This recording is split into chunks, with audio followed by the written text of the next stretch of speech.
Pending వేతనాల కోసం 14 రోజులుగా రిమ్స్ 300 ఓసీఎస్ స్టాఫ్ నర్సులు విధులు బహిష్కరించి చేపడుతున్న పోరాటం ఎట్టకేలకు ఫలించింది. 5 నెలల వేతనాలు విడుదల చేసేందుకు రిమ్స్ డైరెక్టర్ జైసింగ్ రాథోడ్ అంగీకారం తెలిపారు. ఈ మేరకు డిఎంహెచ్ఓ నరేందర్ రాథోడ్తో కలిసి సమ్మె శిబిరానికి వెళ్లి వారితో పంటరసం తాగించి సమ్మెను విరమింపజేశారు. జీవో ఎక్స్టెన్షన్ లెటర్ కూడా వచ్చిందని తెలిపారు. అందరూ సంతోషంగా విధుల్లో చేరి రోగులకు సేవలందించాలని సూచించారు. మిగతా డిమాండ్లు సైతం త్వరలోనే నెరవేరుస్తామని వెల్లడించారు.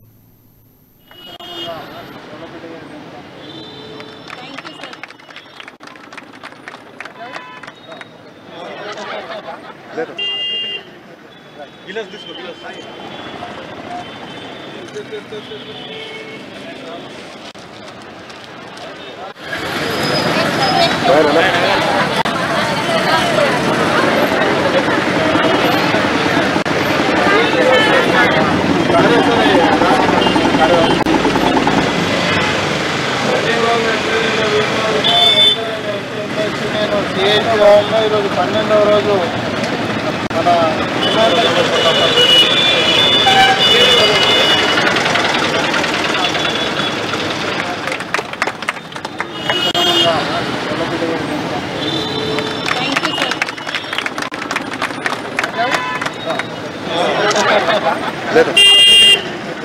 గిలాస్ తీసుకో గిలాస్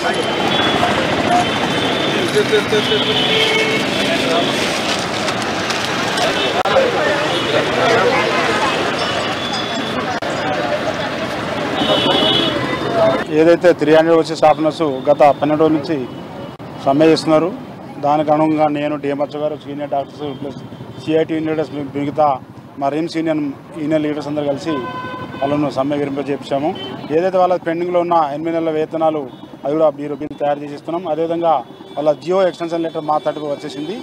సో వాళ్ళు మంచి పని చేసుకోవాలని కోరుకుంటాను. కోవిడ్లో మంచి పని చేశారు, మంచి సహకారాన్ని ఇచ్చారు. కనుక మేము కూడా నేను ముందుకెళ్ళి విత్ హెల్ప్ ఆఫ్ డిఎంఈ గారు అదేవిధంగా హెల్త్ మినిస్టర్ గారి సాయంతో మా రిజ్జీ ప్రిన్సిపల్ సార్ సాయంతో వాళ్ళ జియో కూడా తెచ్చాను.